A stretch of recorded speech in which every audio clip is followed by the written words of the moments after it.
Hey Sagittarius, this is your bi-weekly reading. So we are taking a look at, nope, not that one. We are taking a look at the period of time from the full moon in Leo on January 25th to the new moon, which is on February 9th, and that will be in Aquarius. Wow, this is like, you guys saw me shuffling. This is the third in a row that it comes up with this card.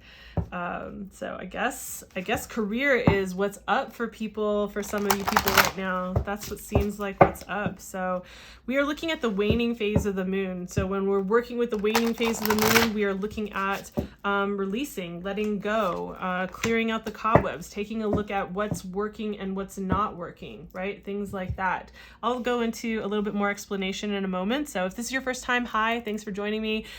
These are meant to be short and sweet little pieces of guidance to get us through 2-week increments of time where we work with the current of the moon, working with the stream instead of like going with it instead of swimming up it and against it, right? So in these readings, I'm looking at what area of life is being pointed out to you, like where is your attention being directed in order to focus some time, energy, and attention in there, so that if you were to do that, it would benefit all areas of your life in a way that like ripples out and affects them in a really beneficial way. And then what kind of advice is also coming through with that, what kind of guidance is coming through with that. So when we're looking at this for you, this 2-week period of time, we're looking at the 10th house, right? So like I said, this is career. It's also your public roles and your reputation, right? So, but it's pretty straightforward, you know, like of all the houses, this is the one where it's like, that's what it is. There isn't really much more to say about it. So that's one of the things I like about the 10th house, is that it's so direct. So you might be wondering, well, how do I work with like the waning energy with this, right? So this can be about looking at whether you are, working for yourself or you work for another company or whatever it is, perhaps there are projects that you have been working on or things of that nature that are just not really working out. Perhaps certain parts of projects need to be scrapped and others need to be kept. It's really just like when we say cleaning house, we're like, what has or has not been working, it's just like, no matter what you do, you can't really get the pieces to come together or get some traction, get some movement with it, or it's just not working, right? And it can be hard to let go of certain aspects, especially if you've put a lot of time, like hours of time, energy, and attention into something, right? So, but it's, cutting things out is not just the only way that we release things, right? We could be launching things, presenting, like launching or releasing for like a product or a course or a project to a boss or a company, like that type of thing. So, but I do tend to think of this more as looking at what needs to be dusted off, right? Perhaps there are also tools that have been gathering dust with regard to your career that if you were to take a moment to put some time into this particular area, you might see, oh, if I dusted that off and utilized that tool that I totally forgot I had in my tool belt, it would actually help things move along really well, right? But also I just think overall, especially because of the card that's showing up for your guidance, that there are some things that need re-examination, right? There are some things that it would be beneficial where you might be spending a lot of time or spinning your wheels or being in maybe going through the motions, or in a rut, or just again, just like doing things in a rote type of way, because it just seems like what you've been doing, what you're supposed to do, and you're just like in this kind of machine that you've either created for yourself or that you're inside of.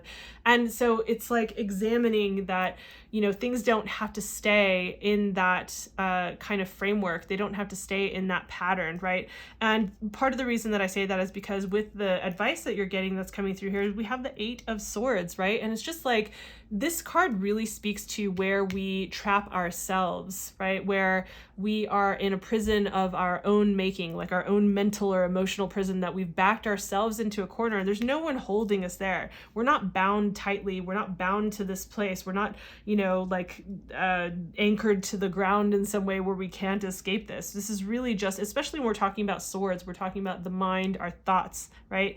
And in some way our beliefs, right? We could say. And it's just like, well, we've almost like surrounded ourselves with these thoughts or these limiting beliefs or these perspectives as like, this is the way it is, you know, like this is just the way it is, and like this is the way it's got to go. Or we've gotten ourselves into a pattern of just like thinking that things are this way, so much to the point where we've ceased to see the possibilities. We've just kind of like gone tunnel vision in some ways, right? And so this card shows up to say, challenge that. This is a time to question your beliefs. Where you see walls, there probably aren't walls. There probably are just possibilities and other choices. So essentially, question the limitations that you feel or see for yourself, the limitations that you think are there, the beliefs that you think are holding you back. Or even if you're just like, well, no, there's this like, there's a clear wall here. Is there? Like, is there, just like taking a step back and wondering, like, is that really how it is? Is this really just a no and a blockage? Or is there a creative way to move around this that I just haven't been paying attention to because I've been going through the motions, or because I've just kind of blocked myself into believing that for my, you know, because it's always been done that way is one of the reasons that I kind of hear come through, right? So that's what I see coming through. I think this is definitely like, it feels aligned with the energy of like the waning phase of the moon. So I hope that makes sense for you and it's insightful. And if it has been, please give the video a like. It really does help as I build the channel. Send this along to another Sagittarius. Who knows, like this could be their message. Yes, I want to build the channel, of course, and spread the message. I do this because I want this to be helpful for people, right? So like, I want this to be a message that gets through to others. So if you think someone will benefit, please do send it to them, and subscribe if you haven't already. And I'll see you guys in the next video. Bye.